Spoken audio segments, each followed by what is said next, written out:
The guitar store owner had no idea who had just walked through his door. And within minutes, that mistake would expose something about him that money could never hide. It was a quiet afternoon in Memphis. Warm sunlight spilled across the storefront windows. Inside the small guitar shop, the air smelled of polished wood, cigarette smoke, metal strings, and agging leather cases. Instruments covered nearly every wall, some cheap, some beautiful, and a handful so expensive they were displayed more like museum pieces than musical instruments. Then the bell above the door rang. A tall man stepped inside.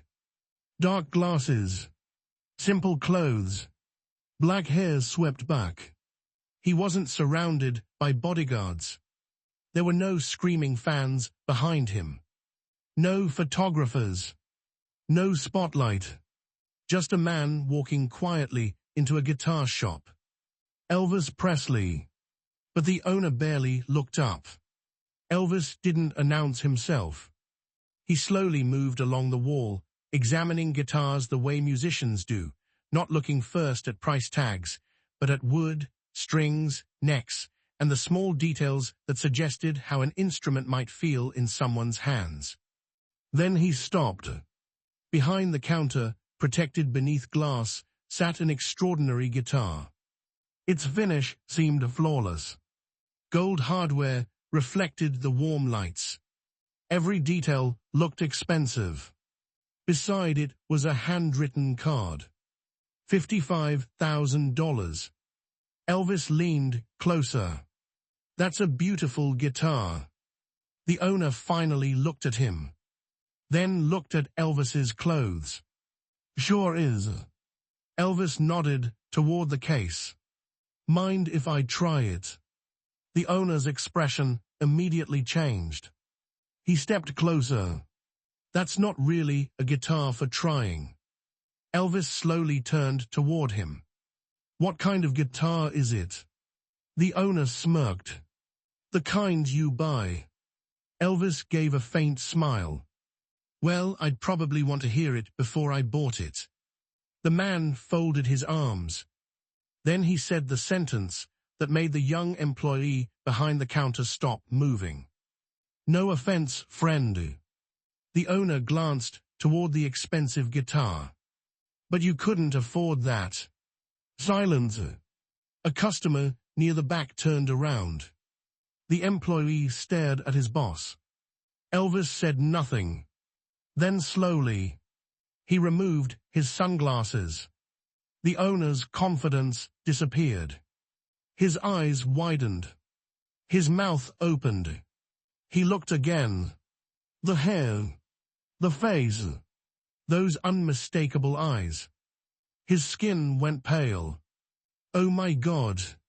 Elvis remained silent. Mr. Presley. The owner stepped backward. I didn't realize. Suddenly, he rushed toward the glass display. Of course you can try it, absolutely, I'll get it right now. His hands reached for the case. Elvis raised one hand. Don't. The owner froze. Elvis looked at the $55,000 guitar one more time. Then turned away. And that was when he noticed something almost nobody else in the store seemed to see. In the darkest corner, partially hidden behind cardboard boxes and old cases, sat another guitar. Dust covered its body. The finish was scratched. Its strings looked old. A tiny price tag hung from the neck. $250. Elvis walked past the polished instruments, past the glass case, past the embarrassed owner, straight toward the forgotten guitar. He picked it up.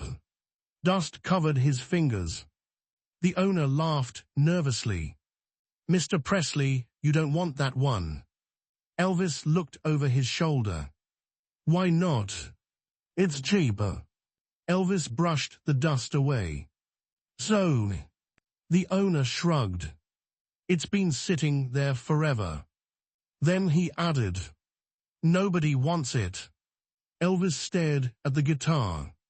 He ran his hand across the scratches, then quietly said, "Maybe nobody listened to it."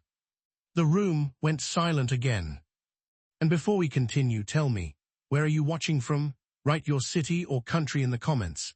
If you believe people, and even forgotten things, deserve a chance before they're judged, like this video, comment below, share it with an Elvis fan, and subscribe, because what Elvis was about to do with that dusty guitar would completely change the atmosphere inside this store.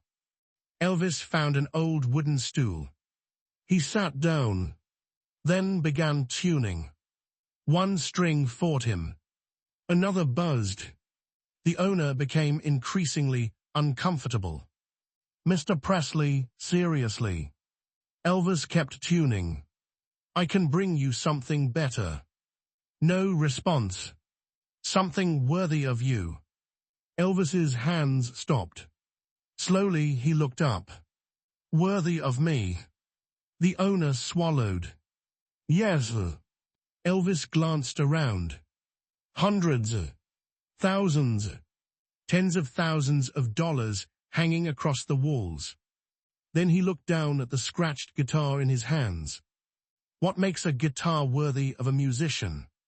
The owner didn't answer. The price. Silence. The name on it. Nothing.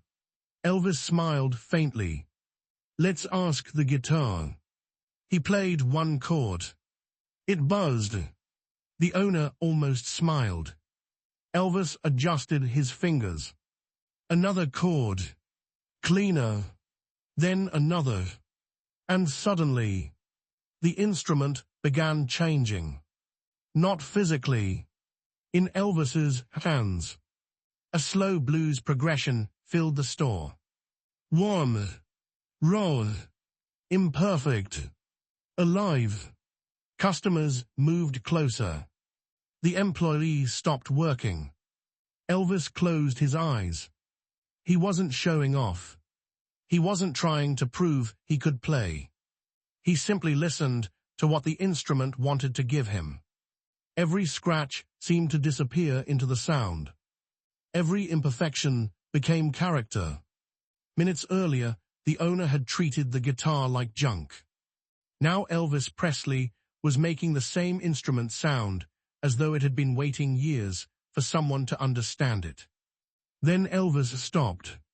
He looked at the owner. "Sounds like a guitar to me." Nobody laughed. The owner lowered his eyes. "I owe you an apology." Elvis carefully rested the instrument across his knees. "Yes." The owner looked up. "But not for the reason you think." Confusion crossed his face. Elvis continued. "You thought I couldn't afford that expensive guitar." "I was wrong." Elvis shook his head. "That's not the worst part." The tension returned instantly. Elvis pointed toward the entrance. "The worst part is that if I really couldn't afford it." His voice remained calm. "You would have treated me exactly the way you did when I walked through that door." The owner said nothing. "Then you recognized my face." Elvis glanced toward the expensive display. "And suddenly, I was allowed to touch anything." The words hit harder because Elvis wasn't shouting. The owner whispered, "I shouldn't have judged you." Elvis looked directly at him. "You shouldn't judge anybody." Then, ding! The bell above the front door rang. Everyone turned. A teenage boy stepped inside. Maybe 16. His jacket hung too loosely from his shoulders. His shoes were worn. He didn't look toward the $55,000 guitar. He didn't even walk toward the expensive section. Instead, he went directly toward the used instruments.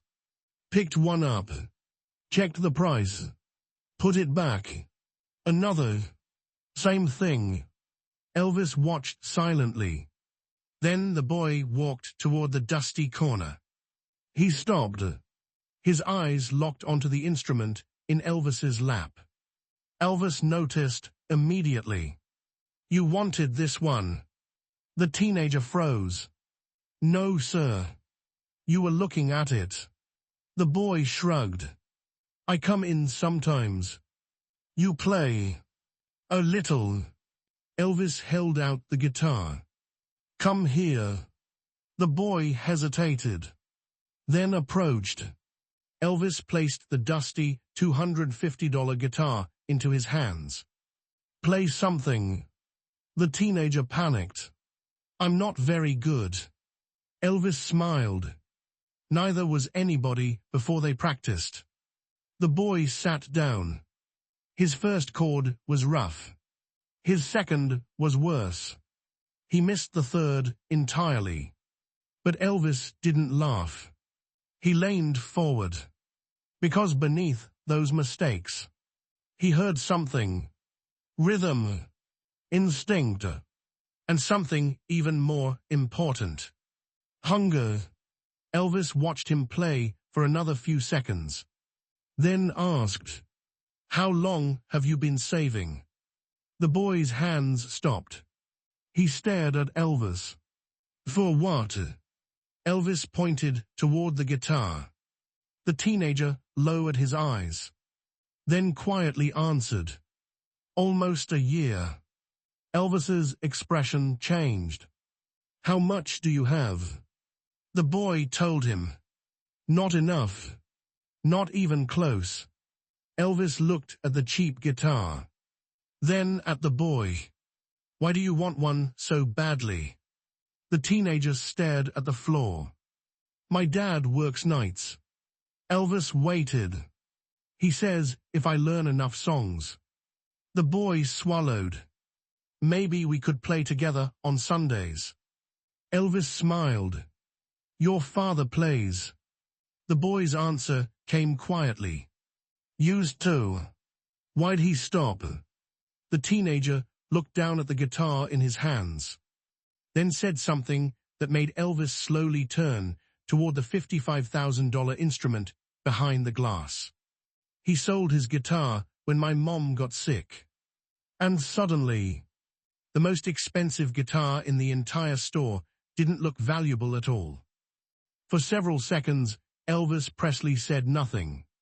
The teenage boy stood in front of him holding the dusty guitar, while the $55,000 masterpiece gleamed beneath glass only a few feet away. One instrument had gold hardware, perfect craftsmanship, a flawless finish.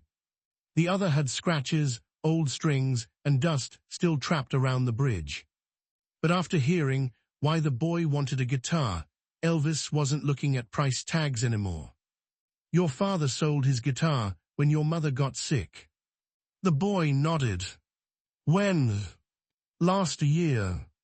And he hasn't played since." The teenager shook his head. "He works nights now." Elvis lowered his eyes. "What does he play?" "Country mostly, gospel, some blues." A faint smile appeared on Elvis's face. "That's a pretty good combination." The boy smiled nervously, then looked down at the instrument. "My dad says maybe someday we'll get another guitar." Someday. When things get better. There was something about those words Elvis understood. When things get better. Poor families said them differently.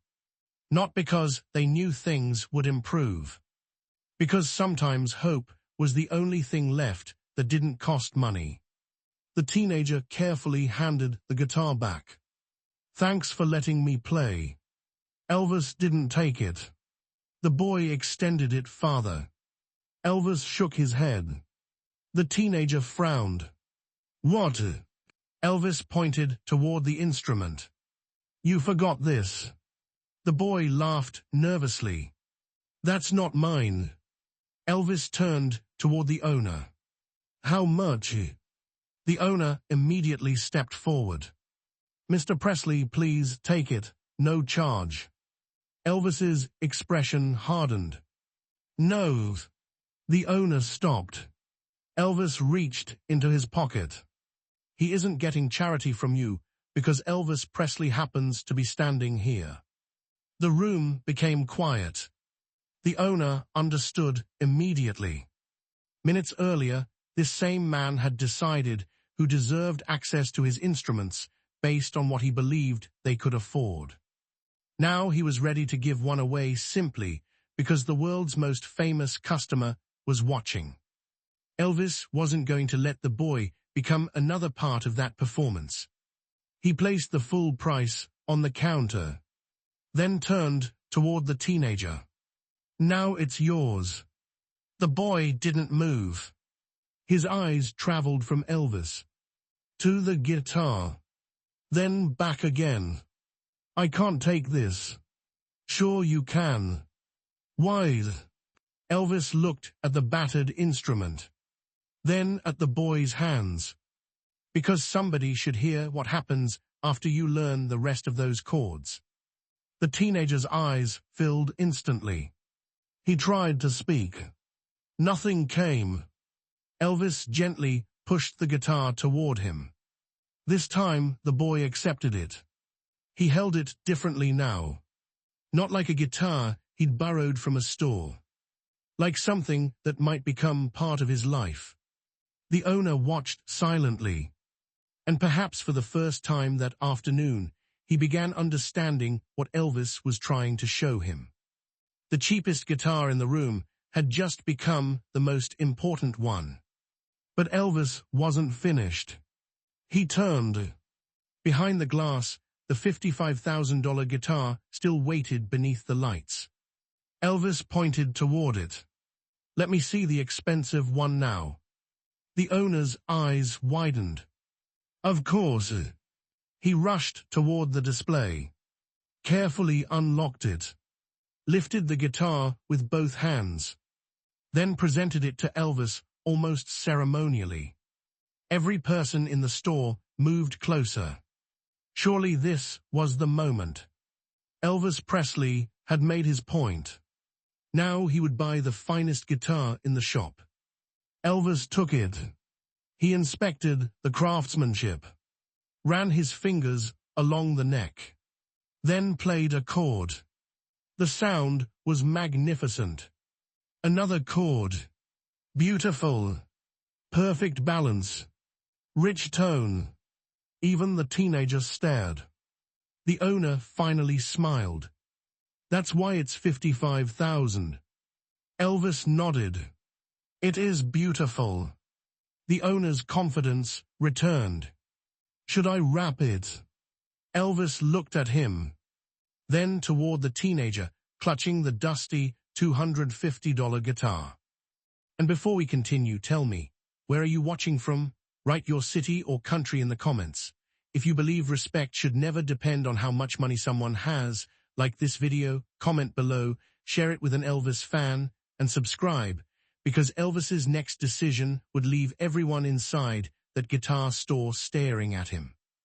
Elvis looked again at the expensive instrument, then quietly said, "No." The owner blinked. "No." Elvis carefully handed it back.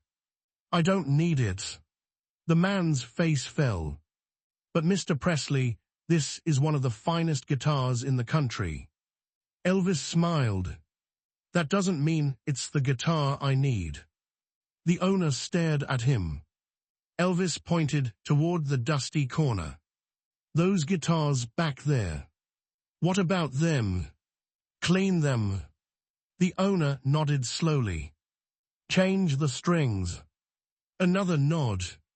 "Put them somewhere people can actually see them." The owner's eyes lowered.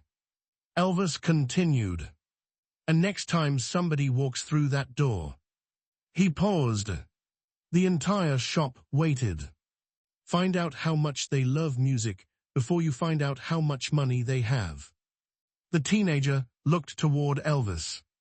The employee behind the counter said nothing.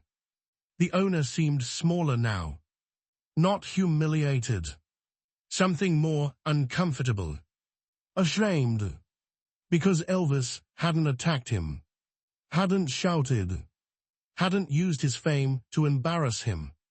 He had simply forced the man to see his own behavior from the other side. Elvis reached for his sunglasses. The teenager suddenly spoke. "Mr. Presley." Elvis turned. "Thank you." Elvis looked toward the guitar. "Don't thank me yet." The boy frowned. "Why?" "Because now you've got to learn how to play the thing." A few customers laughed. The teenager smiled through his tears. "I will." Elvis stepped closer. "One more thing." "Yes, sir."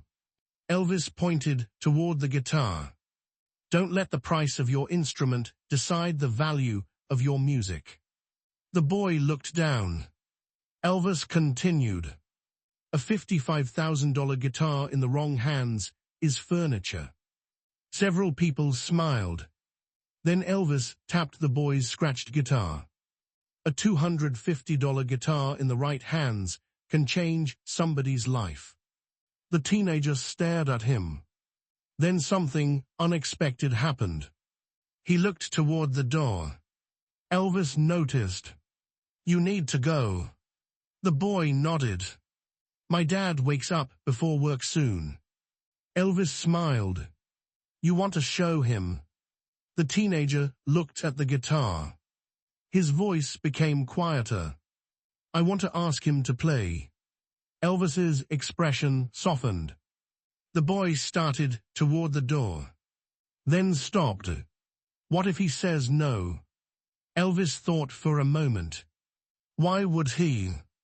He hasn't played since Mom got sick. The room became quiet.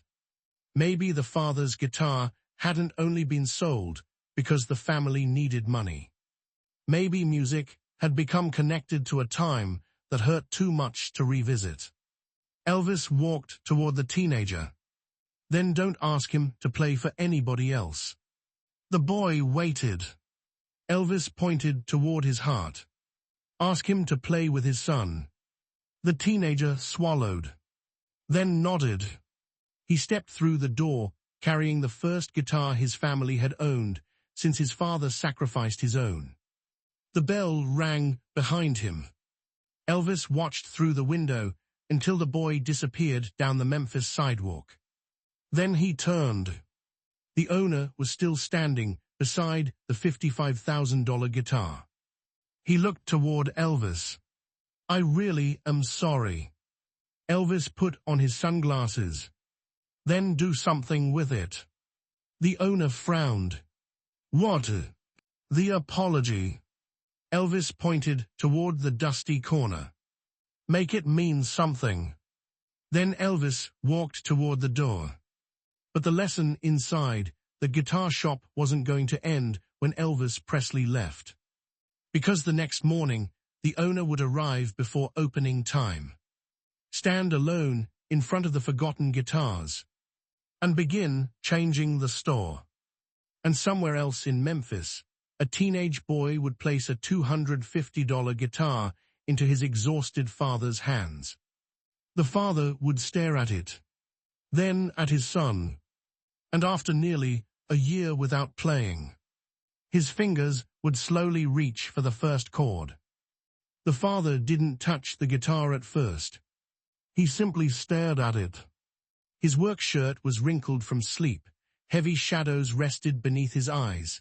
In less than an hour, he would leave for another night shift, the kind of work that exhausted a man before morning ever arrived. But now his son stood in front of him, holding a guitar. Not an expensive guitar. Not a perfect guitar. A scratched, dusty instrument that had been forgotten in the corner of a Memphis shop. The teenager swallowed. "Dad." His father finally looked at him. "Where did you get that?" The boy tightened his hands around the neck. "Someone bought it for me." His father's expression immediately hardened. "Who?" The boy hesitated. "Elvis Presley." Silence. His father stared, then almost laughed. "Elvis Presley." "Yes." The Elvis Presley. The teenager nodded. His father looked toward the guitar again. What happened? So the boy told him. The store. The expensive instrument behind glass. The stranger the owner had judged by his clothes. The sunglasses coming off. The owner's face changing. The dusty guitar. And finally, Elvis paying for it. His father listened without interrupting. But when the boy finished, he shook his head. We can't accept something like that. The teenager had expected this. He didn't give it to us because we are poor. His father looked at him. He said somebody should hear what happens after I learn the rest of the chords. That stopped him. The boy stepped closer. Then remembered Elvis's final advice. Don't ask him to play for anybody else. Ask him to play with his son. The teenager slowly extended the guitar. Daddy. His father's eyes dropped toward it. Will you play with me? The room became painfully quiet. His father looked away. I haven't played in a long time. I know. My hands aren't what they were. I don't care. I probably don't remember half the songs. The boy smiled nervously. Then we'll remember them together. His father closed his eyes. And suddenly, the guitar was no longer just an instrument. It was everything he'd given up when his wife became sick. The nights he'd worked instead of played. The bills. The fear.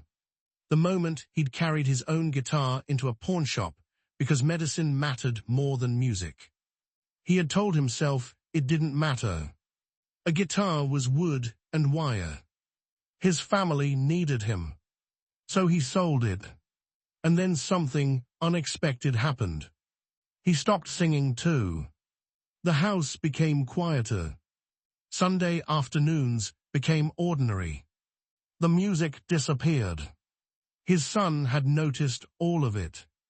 The father opened his eyes. Slowly, he reached for the guitar. He sat down, placed it across his lap. His fingers searched for a chord they had not touched in nearly a year. He pressed the strings. Played. B-U-Z-Z-Z-Z. The boy laughed. His father looked offended. What's funny? Nothing. You laughed. The teenager grinned. You're rusty. His father stared at him, then smiled for the first time. Get over here. The boy sat beside him. The father tried again. A cleaner chord. Then another. And another. The teenager joined softly with his voice. For the first time since illness had changed their home. Music returned to the room. Back at the guitar shop, another transformation was beginning. The owner arrived before opening. He switched on the lights. Everything looked exactly as it had the day before. The $55,000 guitar remained behind glass. The premium instruments still occupied the best positions. And in the back, the cheaper guitars remained hidden. He stood there remembering Elvis's words. Find out how much they love music before you find out how much money they have. The owner walked toward the forgotten section. For years, he had thought of those instruments as inventory that wouldn't move. Cheap guitars. Beginner guitars. Guitars for people who couldn't afford something better. He picked one up. Dust covered his palm. Suddenly, he remembered Elvis sitting on the wooden stool with the $250 guitar. The first buzzing chord. The adjustment. Then the music. Maybe nobody listened to it. The owner grabbed a cloth. He cleaned the guitar. Then another. And another. He changed old strings. Polished scratched bodies. Moved cardboard boxes. then carried several inexpensive instruments toward the front of the store. His employee arrived and stopped at the door. "What are you doing?" The owner didn't look up. "Fixing something." "The guitars." The owner paused, then shook his head. "No." He looked around his store. "Me." The employee said nothing. The owner moved one more inexpensive guitar into the light. Then he did something that would have seemed ridiculous to him the day before. He removed one of the premium guitars from a prominent display and replaced it with a beginner instrument. Not because the beginner guitar was better. Because someone walking through the door deserved to know that the store had something for them too. Several days passed. Elvis thought the incident was finished. He had gone into a guitar store, been insulted, made his point, bought a teenager an instrument, then continued with his life. But one afternoon, someone delivered an envelope. There was no expensive stationery, no business logo, just Elvis's name written across the front. Inside was a short letter. Elvis began reading. It was from the teenager. The boy thanked him for the guitar. Then came the sentence that made Elvis stop. "Dad played again." Elvis read it twice. The letter continued. They had sat together until his father had to leave for work. They played old gospel songs, country songs, songs the boy remembered hearing when he was younger. His father had forgotten some chords. The son had forgotten some words. Neither cared. Then came another line. He smiled like he used to. Elvis lowered the letter. For a long moment, he stared into the distance. The guitar had cost $250. But what had actually been purchased that afternoon? Not wood, not strings, not hardware. A Sunday that family thought they had lost. Elvis looked down at the letter again. At the bottom, the boy had added one more sentence. "Dad says when I get good enough, we want to play something for you." Elvis smiled. He folded the letter carefully, then placed it somewhere safe. Weeks later, Elvis found himself near the same guitar shop. He could have driven past. Instead, he stopped. When he entered, the bell rang. The owner looked up. Recognition came immediately this time. But his reaction was different. No panic. No desperate rush toward the expensive display. He simply smiled. "Mr. Presley." Elvis removed his sunglasses, then looked around. He noticed the changes. The cheap guitars were clean. Fresh strings. Visible price tags. Several had been moved near the front. A young boy stood holding one while his mother watched nervously. The owner walked over. Elvis glanced toward the $55,000 guitar. "Still have it." The man laughed. "Still have it. Nobody bought it." "Not yet." Elvis smiled, then pointed toward the beginner guitars. "You moved those." The owner nodded. "I've sold more of them since you were here than I did in months." Elvis raised an eyebrow. "Imagine that." The owner laughed, then became serious. "You were right." Elvis didn't respond. "I was selling prices." The man looked around. "I forgot I was supposed to be selling music." Elvis smiled. That was enough. But then the bell above the door rang. Elvis turned. The teenager had entered. And beside him stood his father. The father held something in his hands. An old, empty guitar case. The boy saw Elvis and immediately smiled. Mr. Presley. Elvis walked toward them. The father extended his hand. Elvis shook it. I wanted to thank you. Elvis glanced toward the boy. He already wrote me. I know. The father looked down. But there's something he didn't tell you. The teenager suddenly became nervous. Daddy. His father ignored him. Elvis smiled. What didn't he tell me? The man placed the empty guitar case on the counter, then looked directly at Elvis. That guitar didn't just get me playing again. Elvis waited. The father's voice became heavier. It made my son tell me something he'd been hiding for almost a year. The teenager looked toward the floor. Elvis's smile disappeared. What? The father rested one hand on his son's shoulder. The boy's eyes were already wet. And when he finally looked at Elvis, his next words changed the meaning of everything Elvis thought had happened inside that store. I wasn't saving for a guitar just so Dad and I could play on Sundays. Elvis became still. The teenager swallowed, then whispered. I was trying to give him a reason to come home. The guitar store went completely silent. Elvis Presley stared at the teenager. The boy's father still had one hand resting on his son's shoulder.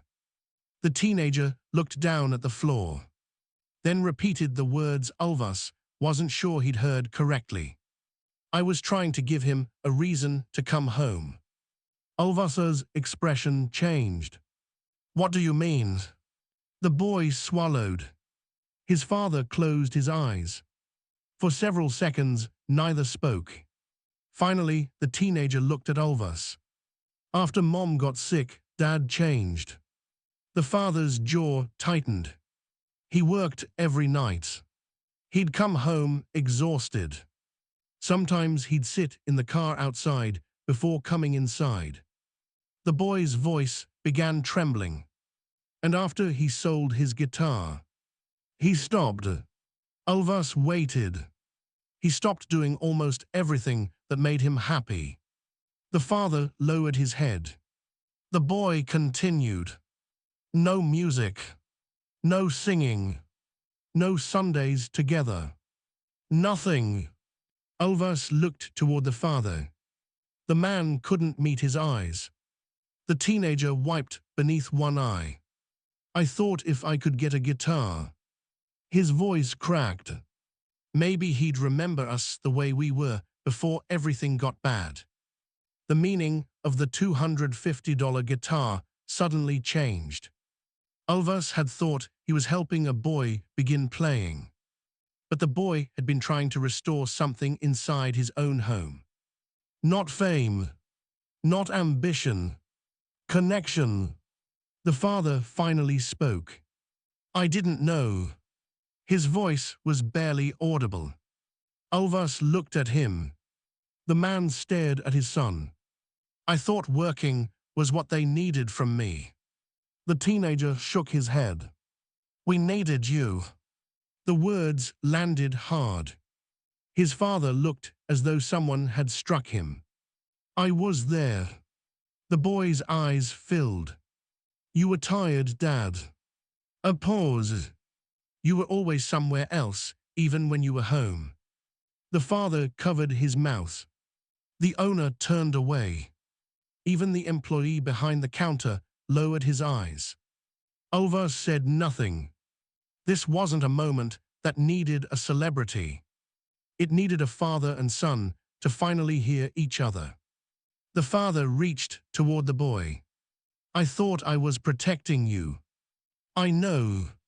I couldn't fix your mother being sick. I know. I couldn't make the bills disappear. I know. The man's voice broke. So I worked. The teenager nodded. But I never needed you to fix everything. His father stared at him. The boy whispered, I just wanted my dad back. The father pulled his son into his arms. The boy broke instantly. So did the father. Elvis looked toward the wall of guitars. Hundreds of instruments surrounded them. But the most important music in that room wasn't being played. It was the sound of two people finally saying what fear had kept silent. After several moments, father and son separated. The man wiped his face, then looked toward Elvis. That guitar. He pointed toward the instrument Elvis had purchased. Was the first thing we did together in almost a year. Elvis nodded slowly. The father continued. I picked it up and couldn't remember half of what I used to know. The teenager laughed through his tears. You were terrible. His father looked at him. You weren't exactly Johnny Cash. The room laughed. Even Elvis. And somehow that laughter released the tension. Elvis walked toward the boy. You still have the guitar. Of course. Good.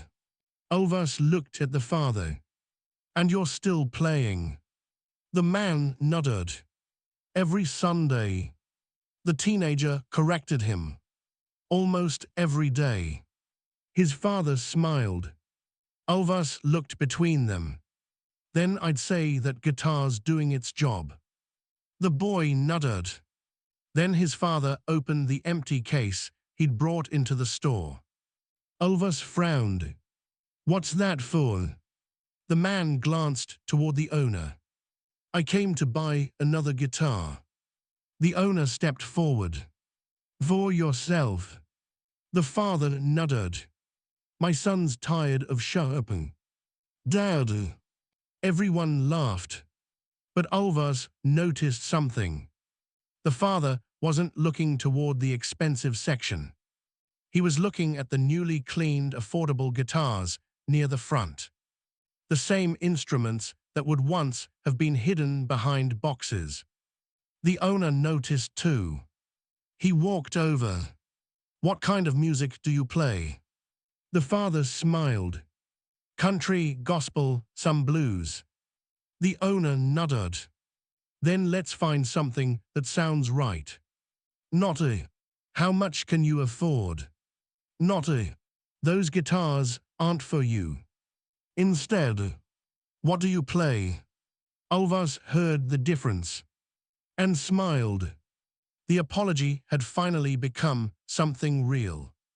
The owner pulled down one guitar.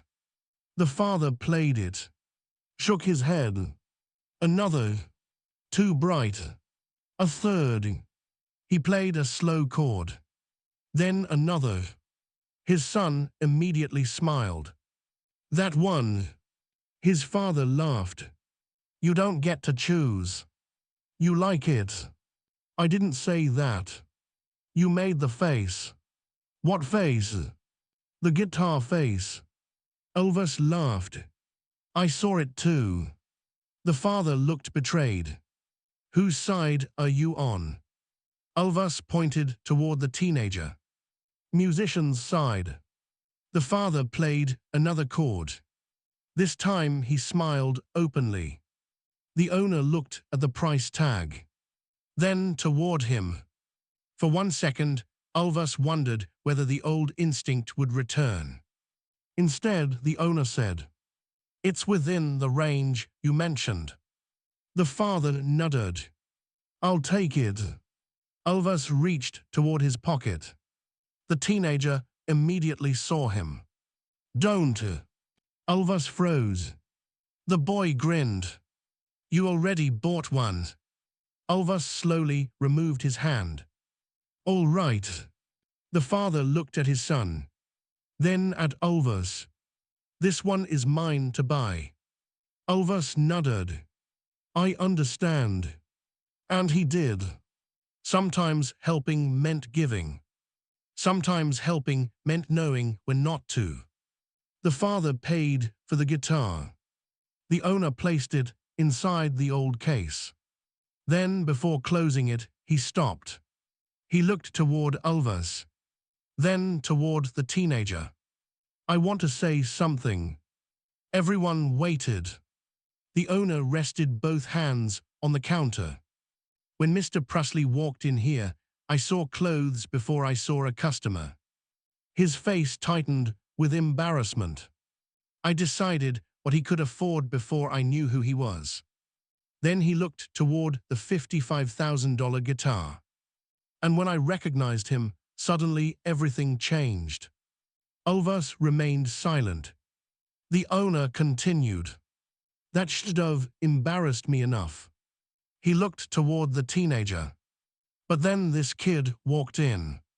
A pause. And I realized I should have probably done the same thing to him. The teenager looked down. The owner pointed toward the inexpensive guitars, now displayed prominently near the front. So I'm changing how this place works. Elvis raised an eyebrow. How? The owner smiled faintly. Nobody gets judged by their shoes anymore. A few people laughed. Then he became serious. If someone comes in wanting to learn, we'll put a guitar in their hands, even if they can't buy it. The owner nodded. Especially then. Elvis smiled. That was the lesson he'd hoped the man would understand. Respect had to exist before anyone knew the size of a customer's wallet. Before Elvis left, he walked once more toward the $55,000 guitar. The owner joined him. You sure you don't want it? Elvis smiled. Still trying to sell me that thing. I'm a businessman. Elvis laughed, then stared through the glass. The guitar was extraordinary. Perfect finish. Beautiful craftsmanship. Rare materials. Worth more than many families earned in years. But Elvis thought about the scratched guitar the teenager had carried home. $250. Nothing extraordinary about it. Except it had brought music back into a silent house. It had placed a father beside his son. It had opened a conversation neither knew how to begin. Elvis pointed toward the expensive guitar. That's probably worth every dollar. The owner nodded. Then Elvis looked toward the door where father and son had just left carrying their guitars. But it couldn't have done anything more valuable than that cheap one did. The owner followed his gaze. He understood. Elvis put on his sunglasses, then walked toward the door. The bell rang. Warm Memphis sunlight hit his face. Behind him were hundreds of guitars. But Elvis left empty-handed. And somehow he had changed the value of almost everything inside. Because before Elvis entered that shop, value had been measured by price tags. $55,000 meant important. $250 meant disposable. A famous customer deserved respect. A poor teenager could wait. But music had exposed the lie. The expensive guitar remained behind glass. Untouched. Perfect. Silent. The dusty guitar went home. It became scratched again. Its strings eventually wore down. It missed notes. It survived awkward chords. And every Sunday, it sat between a father and his son. One day, perhaps the boy would become a remarkable musician. Perhaps he wouldn't. That was never really the point. Because Elvis hadn't bought him a career. He had bought him a chance. And the boy had used that chance to bring someone he loved back into the room. Years later, the teenager might forget what Elvis wore that afternoon. He might forget exactly what songs were playing inside the store. He might even forget the owner's face. But he would never forget watching Elvis Presley walk past a guitar worth $55,000, reach into a dusty corner, and pick up the instrument everyone else had ignored. Because Elvis understood something the owner had forgotten. A price tag can tell you what something costs. It cannot tell you what something is worth. And sometimes the cheapest guitar in the store becomes the one that saves the most valuable thing of all. A family finding its way back to each other.